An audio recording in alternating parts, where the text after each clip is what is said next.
Every religion that has ever existed solves the exact same problem. Not the problem of God. Not the problem of morality. Not even the problem of how to live. The problem they all solve is far stranger than that. And once you see the pattern, you can't unsee it. You'll start noticing it everywhere. In religions separated by thousands of years. In faiths that would say they have nothing in common. In belief systems that actively contradict each other on every theological point. And yet, underneath all of that, the same invisible structure repeating over and over again. The same answer to the same question that humans have been asking since consciousness became aware of itself. The question is this: what happens when you die? But that's not quite right. It's not really about what happens when you die. It's about what happens when you realize you're going to die. That realization is unique to humans. Every other animal fears death in the moment. When a gazelle sees a predator, it runs. When a zebra smells a lion, it panics. But the moment the threat passes, so does the fear. The gazelle goes back to grazing. The zebra returns to the herd. Only humans lie awake at 3 in the morning thinking about mortality. Only humans know, with absolute certainty,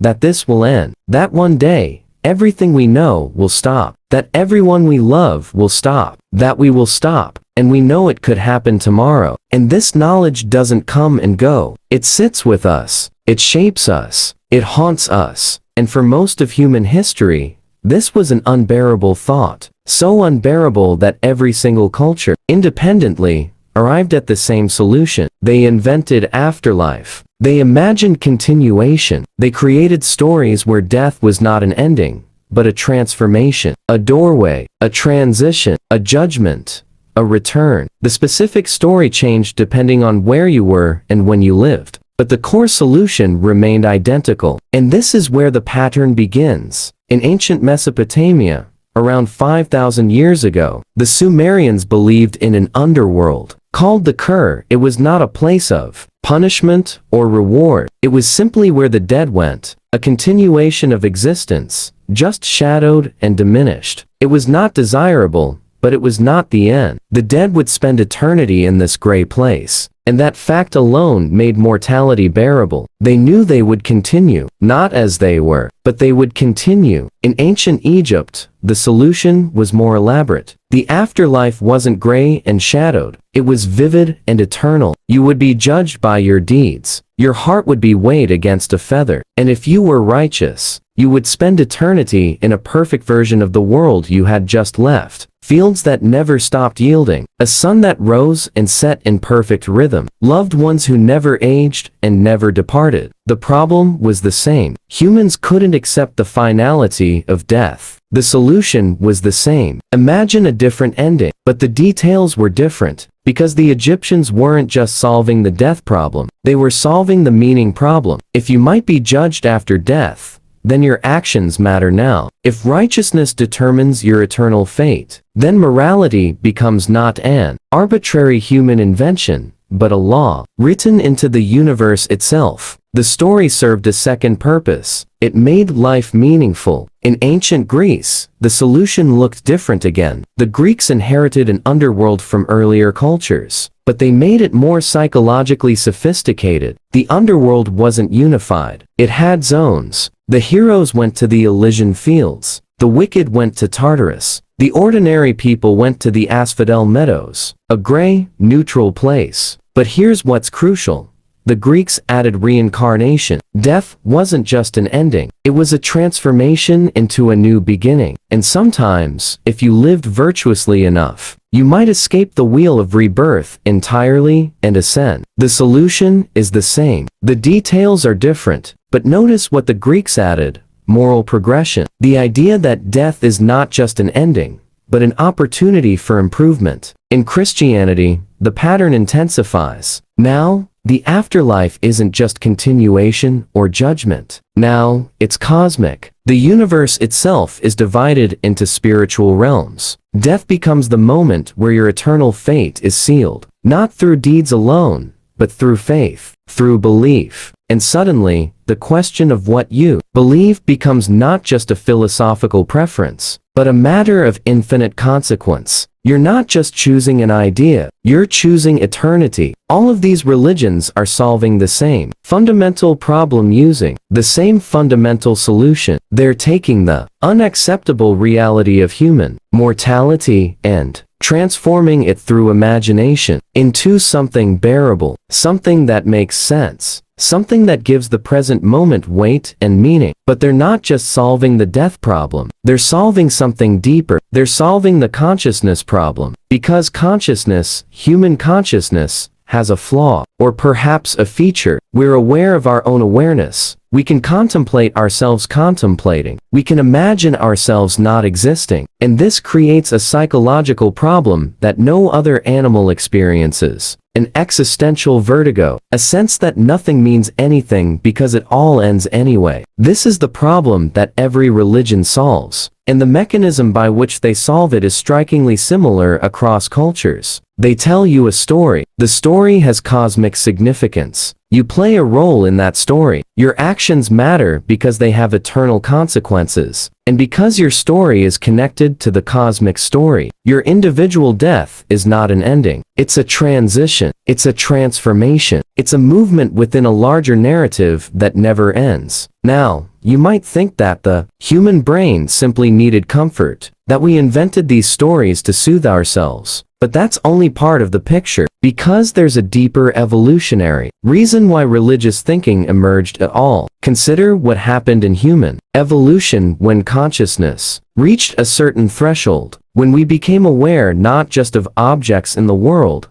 but of our own minds, when we could imagine the past and project into the future, when we could contemplate abstract concepts like justice and meaning and purpose. This capacity for abstract thought was an evolutionary advantage. It allowed humans to plan, to create culture, to cooperate at scale, to build civilizations. But it came with a cost. That same capacity for abstraction lets us imagine our own non-existence. It lets us understand mortality, and that understanding is psychologically destabilizing. It can lead to paralysis, to nihilism, to the collapse of motivation. An animal that understands it will die might not bother reproducing or building or contributing to its group. An animal that sees all action as futile might not act at all. But humans who found a way to reframe death as meaningful, as part of a larger story, as a transition rather than an ending, those humans could continue living. They could continue striving. They could continue building. And crucially, they could convince others to strive with them. Religion wasn't just comforting. It was adaptive. It solved the cognitive problem that would otherwise have been paralyzing. And because it was adaptive, humans who were susceptible to religious thinking, who could believe in transcendent narratives and cosmic meaning, those humans thrived. Those humans reproduced. Those humans passed on their genes and their tendency toward religious thinking to their descendants. So we're not just culturally conditioned to believe in religion. We're biologically predisposed toward it. Our brains are built to find patterns, to create narratives, to attribute agency and intention to the natural world, to imagine abstract concepts like souls and spirits and gods. These cognitive features made us vulnerable to religious belief, but they also made us human. They made us the only species capable of imagining ourselves into futures and pasts that don't exist. The only species capable of creating shared narratives that unite millions of people who have never met. The only species capable of meaning-making on a cosmic scale. And this is what every religion is really doing. It's not providing metaphysical truths, though the practitioners believe they are. It's using narrative and symbolism and community to answer the fundamental human question: if we're going to die, if everything we build will crumble, if all meaning is temporary, then why does anything matter? And the religious answer in every culture, in every era, is the same. It matters because there's a story bigger than your individual story, because your actions have consequences that ripple beyond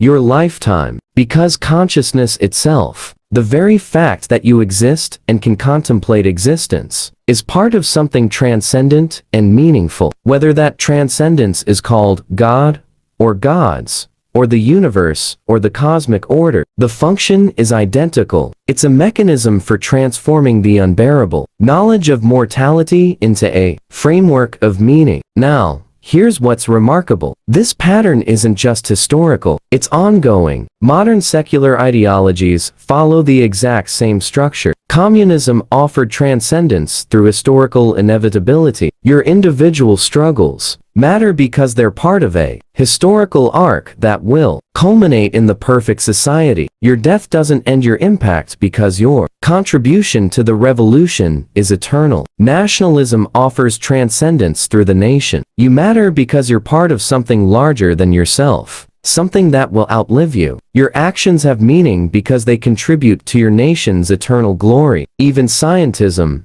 the belief that science will eventually solve all human problems, follows the pattern. Your current struggles are meaningful because they're part of humanity's grand march toward complete understanding and perfect technology. Your death is just a temporary setback in the species' progress toward immortality. They're all doing the same thing, using narrative to transform the unbearable into the meaningful, using a larger story to give significance to individual action. And this reveals something profound about human consciousness. We are meaning-making machines. We cannot live without story. We cannot live without the sense that our existence matters within a context larger than ourselves. We are the only species haunted by mortality and the only species that can transcend that haunting through imagination. We don't just survive. We find reasons to live. We construct those reasons from the raw materials of narrative and symbol and belief. And that capacity, that uniquely human capacity to live within stories, to believe in transcendent meanings, to find eternal significance in temporal existence, that is not a flaw, that is not a delusion, that is the very thing that makes consciousness bearable, that makes civilization possible, that makes us human. Every religion that has ever existed is evidence of one thing. Not that there are gods, not that there are souls, but that humans, in the face of unbearable knowledge, in the face of certain death, in the face of the void, chose to imagine. They chose to create. They chose to tell stories that made the unbearable bearable. And that choice, that uniquely human refusal to accept meaninglessness, that is the hidden pattern behind every religious belief system. The pattern is not the specific theology. The pattern is the human response to consciousness. And what that pattern reveals is this: we are creatures who cannot live by truth alone. We need meaning. We need story. We need to feel that our lives matter in ways that transcend our individual existence. And we will always create narratives that satisfy this need. Whether we call them religions or philosophies or ideologies or sciences, the form changes. The function remains eternal. Just like the human need it serves,